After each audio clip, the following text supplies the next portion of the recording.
Dry. Tapos yung balat niya ang kakapal. Hindi niya masabing kinain ko at ano dun siya binubuksan ko. Kasi sabi niya, wow! Sabi niya, kung yun lang daw, eh nandiyan siya sa harap kung binubuksan ko eh. Binantayan ka? Hindi naman, kasi nandun siya nagluluto.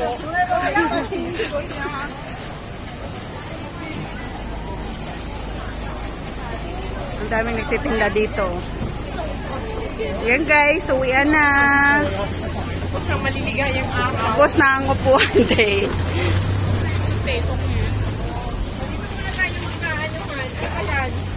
Two-piece.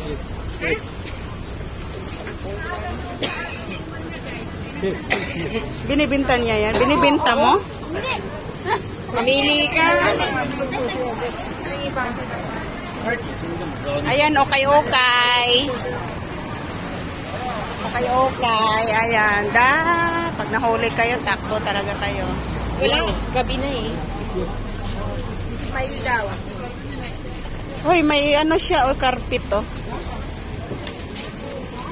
Yan ang uso sa ano, huwag na ako. Dito yata yan eh. Carpet yung dyan oh. Kasi basang-basa. Ay, oo. Wala ka dun sa lumping. Gusto ko nga minsan ano yun i-video eh. Yung ganyan lang dun sa sa footprints. Sinampayan ng mga bedsheet. Minsan i-video ko yun. Pag tuwing umaga ka, alas 6, ang dami doong nagtitinda din. Mga ganyan, oo.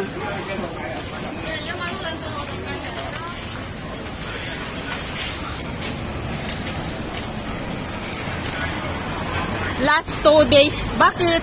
O alis na sila? Ha? Last 2 days na daw. Ha? Pili nga ako ng kutsilyo para meron tayo pag nagdi-day off. Ay, tag-iman. Meron naman kutsilyo na nasa bag. Ha? Kutsilyo na nasa bag. Hindi ko nakalaki. Meron na ba yung bag? Ano yung dala mong ano sa... Ay, yun pala yun. Kasi tatanggalin naman.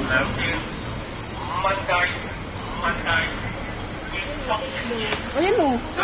Laki din naman. Taga naman yung natutupi. Nasabi doon sa pepituan. O, bantay, o, bantay. Huwag na, magdala ako ng mga ganito. Ang dami doon sa bahay. Kuha na lang, kutsilyo na lang. Ano sabi?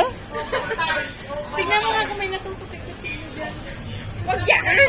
Yung natutupi lang. Malaki-laki. Ito na kasamang 5 lang.